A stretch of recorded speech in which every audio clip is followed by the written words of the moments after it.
For decades, Al Pacino and Diane Keaton have been linked not just by their legendary roles in the Godfather series, but by a love story that continues to captivate Hollywood even after all these years. Now, at 85, Pacino has finally opened up about what really happened between them, and why, even after all the fame, fortune, and time, he still carries a piece of Diane in his heart. His confession isn't filled with scandal or regret, but with a haunting honesty that only age and reflection can bring. "She was the one," Pacino quietly admitted in a recent interview. "And I knew it. But I was too afraid to hold on." Their story began in the early 1970s, when they met on the set of The Godfather. Keaton was the charming, eccentric newcomer. Pacino, the intense actor just beginning to understand the power of his own talent. From the moment they met, sparks flew, both on screen and off. Diane Keaton later said she was madly in love with him from the start. Pacino, in turn, was drawn to her humor, her warmth, and the way she made him laugh at a time when he took life far too seriously.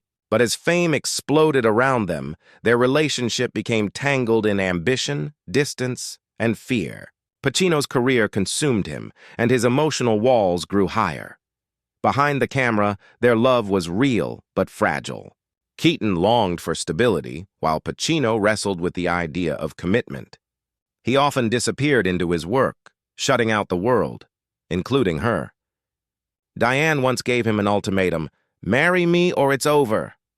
Pacino didn't, and she walked away heartbroken.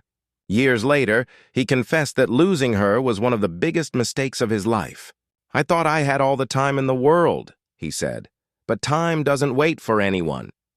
Even after they parted ways, they never truly left each other's lives.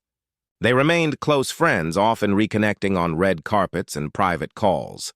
Keaton spoke of Pacino with deep affection, calling him the most fascinating man I ever knew.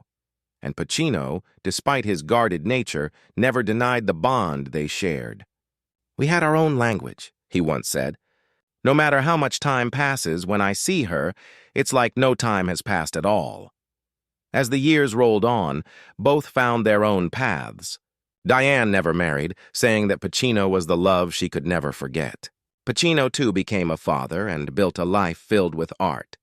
But he admits that there's always been a quiet space in his heart, reserved just for her. "Sometimes love doesn't fade," he explained recently. "It just changes form. It becomes memory, respect, and a kind of peace."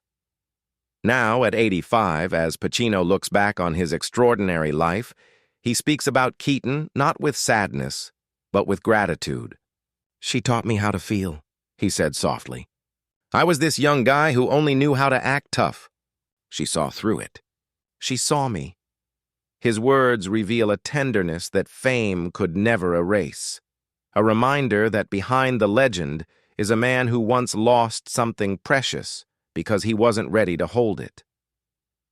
In the end, Pacino and Keaton's story isn't about lost love, it's about timeless connection. Two artists whose souls met at the right time, even if their lives couldn't stay aligned. And as Pacino reflects on his past, fans around the world are realizing that some love stories don't need a happy ending to be unforgettable. They just need honesty, courage, and a lifetime to finally tell the truth.